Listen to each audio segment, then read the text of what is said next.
Paralysis patient के हाथ में रिकवरी कैसे लाएं, दोबारा मूवमेंट कैसे लाएं, एक ये बहुत बड़ा क्वेश्चन होता है ज़्यादातर पैरालिसिस पेशेंट का। अगर आपका भी यही सवाल है तो आज की इस वीडियो में जवाब आपको ज़रूर मिलेगा। सिर्फ आपको जो चीज़ें मैं बताऊंगा उसको आपको फॉलो करना है स्ट्रिक्टली, आपको रिजल्ट बहुत ही जल्दी देखने को मिलेगा। तो चलिए शुरू करते हैं वीडियो और समझते हैं कि किस तरीके से हम एक पैरालिसिस पेशेंट के हाथ में रिकवरी ला सकते हैं। हमें हाथ में देखने को क्या मिलता है, अक्सर ऐसे एक जो है मुट्ठी बन जाती है हाथ की, और पेशेंट की जो उंगलियां हैं वो उसके अंदर मूवमेंट नहीं हो पाती कितनी भी कोशिश के बाद भी। अब यहां पर ऐसा क्यों होता है, इसका कारण हम सबको बहुत क्लियरली पता होता है। अगर नहीं पता तो मैं बता देता हूं कि हम पूरी बॉडी की एक्सरसाइज करते हैं लेकिन हमारा हाथ रह जाता है। हम हाथ की एक्सरसाइजेस ज़्यादा नहीं करते हैं जिसकी वजह से हाथ में मूवमेंट सबसे एंड में देखने को मिलती है और काफ़ी कम देखने को मिलती है। तो इसीलिए हमें शुरुआत से एक चीज़ का ध्यान रखना है। इवन अगर आप शुरुआत से नहीं करा पाते तो बाद में भी आपको एक चीज़ का ध्यान रखना है, जो हाथ है उसकी कुछ एक्सरसाइजेज होती हैं जो पर्टिकुलर पैटर्न से हमें फॉलो करनी होती हैं। इसका रिजल्ट को काफ़ी देर लगती है। उसका रीज़न क्या है, हमारी उंगलियों की जो नसें हैं वो बहुत बारीक बहुत महीन होती हैं, और पैरालिसिस के बाद हमारी ऑलरेडी जो बॉडी का हाफ पार्ट होता है वो कमज़ोर हो जाता है, उसकी नसें बहुत कमज़ोर हो जाती हैं। उसे दोबारा उन नसों में जान डालने के लिए हमें बहुत प्रयास करने पड़ते हैं जिसकी वजह से हमें रिजल्ट मिलता है। लेकिन बाकी नसों के कंपैरिजन में जो उंगलियों की नसें होती हैं वो बहुत पतली होती हैं, इसीलिए उनमें वापस मोबिलिटी लाने के लिए यानी मूवमेंट लाने के लिए हमें काफ़ी प्रैक्टिस करनी पड़ती है, एक्सरसाइज करनी पड़ती है, तब जाके उसका रिजल्ट हमें देखने को मिलता है। लेकिन इसके साथ साथ एक सही ट्रीटमेंट बहुत ज़रूरी है अगर आप अपनी इंप्रूवमेंट देखना चाहते हैं तो, क्योंकि विदाउट मेडिसिन इंप्रूवमेंट लाना बहुत मुश्किल हो जाता है। आप समझते हैं कि किस तरीके से हमें एक्सरसाइज करनी है। देखिए जनरली क्या देखने को मिलता है कि हाथ जो है इस तरीके से स्टिफ हो जाता है, जो मुट्ठी बन जाती है। कुछ लोगों का ऐसे रहता है, कुछ का ऐसे रहता है। तो जब हम देख रहे हैं अगर हमारे हाथ ऐसे हैं, उंगलियां बहुत टाइट हो गई हैं, तो सबसे पहला हमें क्या काम करना है, हमारी जो उंगलियां होती हैं इसमें 1 2 3 ये 3 पार्ट होते हैं। ये जो 3 पार्ट है ना, इसमें हमें step by step bit by bit work करना है। मान लीजिए आपका ये हाथ है, अब ये टाइट है, हमें सबसे पहले क्या करना है, बस एक फिंगर के इस वाले पोर्शन में वर्क करना है। किस तरीके से, आपको जान लगानी है और ये फिंगर खोलनी है। ये केयर टेकर को करने की ज़रूरत नहीं है, ये पेशेंट खुद करे, क्योंकि जब वो खुद करेंगे और अपने अंदर इम्प्रूवमेंट देखेंगे तो उनका जो उत्साह है वो बढ़ता है, जिससे वो और ज़्यादा वर्क करते हैं और उनके अंदर इम्प्रूवमेंट काफ़ी अच्छी देखने को मिलती है। तो हमें क्या करना है, सबसे पहले इस उंगली को खोलना है कुछ इस तरीके से। देखिए यहाँ आपको उंगली फंसानी, ठीक है, और इस तरीके से जान लगानी है, यहाँ खोलना है। उसके बाद आपको इस अंगूठे से बस हल्का हल्का सहारा देना है कि ये जो आपकी उंगली है ये एकदम से बंद ना हो, ये थोड़ा, जितना आप वेट कर सकते हैं उतना, जितना इसको होल्ड कर सकते हैं उतने से बंद हो। अगेन खोलिए, देन अगेन अगेन अगेन।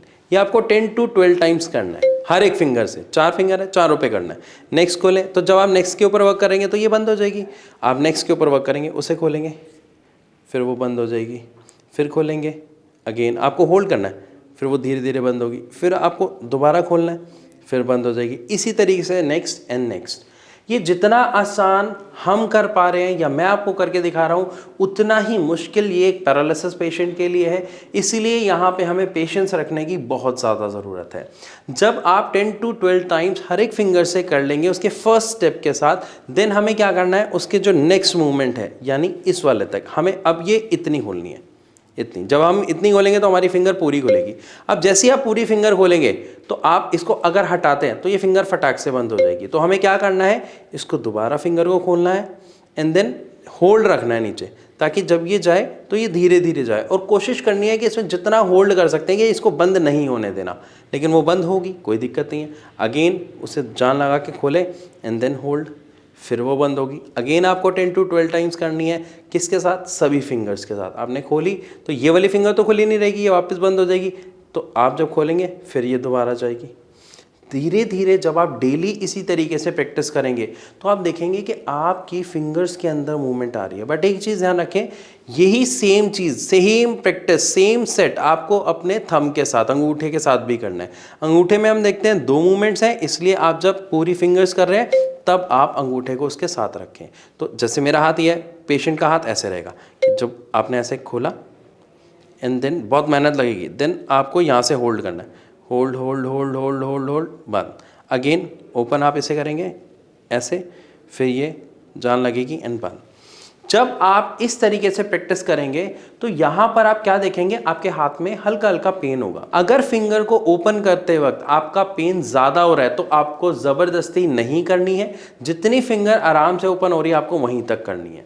ये पूरी एक्सरसाइज कराने के बाद आपको एक नेक्स्ट काम करना है। क्या करना है, अपने पूरे हाथ की हल्के हल्के बिल्कुल लाइट हाथ से आपको हल्के हल्के आपको मसाज करनी है। अब मसाज क्यों करनी है, क्योंकि जब हमने एक्सरसाइज कराई तो हमारी जो ऑलरेडी मसल्स हैं, नसें हैं, वो और ज़्यादा स्टिफ हो जाती हैं, उसमें मूवमेंट आ रही है। उसको रिलैक्स कराने के लिए हम वहाँ पर मसाज देंगे। ध्यान से समझिएगा, मसाज देते वक्त रगड़ना नहीं है, रगड़ने से नुकसान होगा। हमें क्या करना है, बड़े हल्के हाथ से ऑपोजिट तरफ यानी हार्ट की तरफ, ऊपर की तरफ आपको इस तरीके से मसाज देनी है एंड देन रिलैक्स। जब आप डेली इसी पैटर्न को फॉलो करेंगे तो आप देखेंगे कि आपके हाथ में मूवमेंट आनी शुरू हो रही है। इसमें टाइम लगेगा लेकिन आपको पेशेंस रखना है, धीरे धीरे आपको इम्प्रूवमेंट ज़रूर देखने को मिलेगा। मैंने आपको सिर्फ ये अभी 2 ही स्टेप बताए हैं फिंगर्स एंड थंब के साथ, अभी मैं रिस्ट को इसमें इंक्लूड नहीं कर रहा हूँ।